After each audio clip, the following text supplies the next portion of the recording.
Yung pong kalagayan ng unang tao, si Adan at si Eva, kung saan sila ay nagkaroon ng pagbibigay daan sa gawain ng kasalanan, na ang Diyos ay kanilang sinuway sa kanyang utos. Kaya po ngayon, lahat ng tao nagkasala, hindi nakaabot sa pamantayan at panuntunan ng Diyos, at ang hinihinging kabayaran ng kasalanan ay kamatayan. Kaya po mayroon tayong tinatawag na physical death.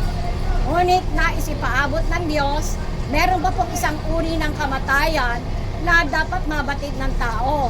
Yung pong tinatawag na spiritual death, kung saan yan ay walang hanggang pagkahiwalay na sa Diyos ng espiritu ng tao, kung saan siya ay nahatulang maibilanggo doon sa apoy ng impyerno. Napakadakila po ng pag-ibig ng Diyos sa bawat isa.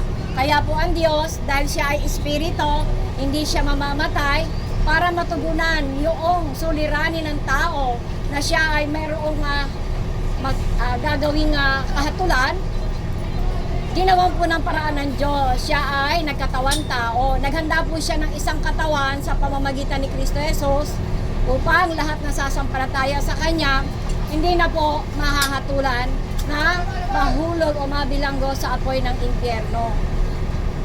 Ginanap po ng Panginoong Jesus ang kautusan dahil wala pong naging ganap sa pagsunod sa kautusan. Maaari mo sabihin, hindi pa po ako nakapatay.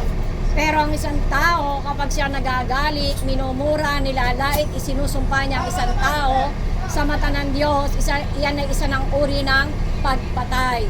Kaya po, wala po tayo talagang nasunod kahit isa sa tinatawag na kautusan.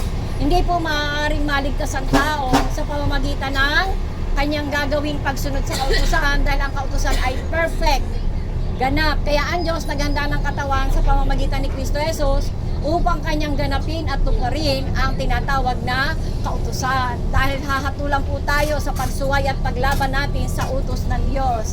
At yung pong pangalawa, ginawa po niya, ginanap niya po yung tinatawag na katubusan, kung saan yung kanya pong anak na si Kristo Jesus ay nagkaroon ng sakripisyo na siya na po yung mailagay sa kalagayan natin bilang mga isinumpa. Siya po ay ipinako sa krus upang tayo po ay tubusin sa ating mga karumihan at mga kasalanan.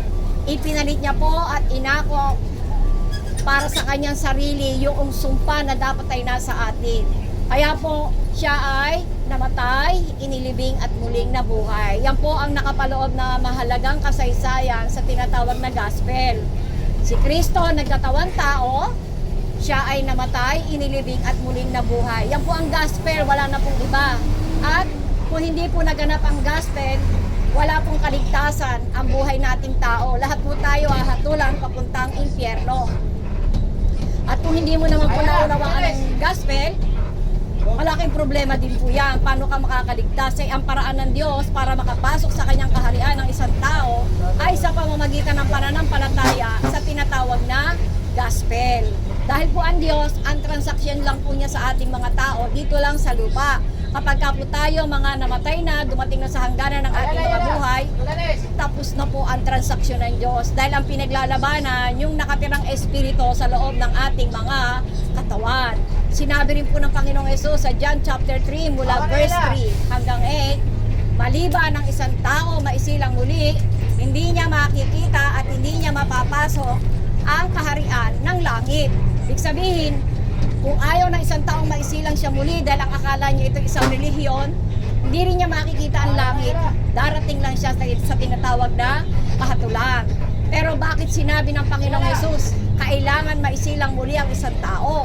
Efeso chapter 2, 1 at 5, patay ang espiritu ng tao dahil sa gawain ng kasalanan at pagsuway. May patay po na nakatira sa loob ng katawan ng tao. Kaya ang sabi ng Panginoon, kailangang maisilang muli yan sa pamamagitan ng kanyang buhay, humihinga at tumitibok na salita. Dahil ang salita ng Diyos ay buhay, mabisa, matalas, kaysa alinman tabak na magkabilay talin, tumatago sa paghihiwalay ng kaluluwa at espiritu, ng mga kasukasuan at putak sa buto, nakakaalam, nakakatalasta sa mga iniisip at binabalak ng puso ng tao. Walang may kukubli sa Diyos, lahat hayag lantad sa kanyang paningin, at ikaw, ako, isang araw, magbibigay sulit tayo sa Kanya. haharapin natin ang hukuman ni Kristo kung hindi natin sasampalatayanan ang kanyang kadakilaang ginawa sa krus ng Kalbaryo. Malaya ka naman po talaga, meron kang free will.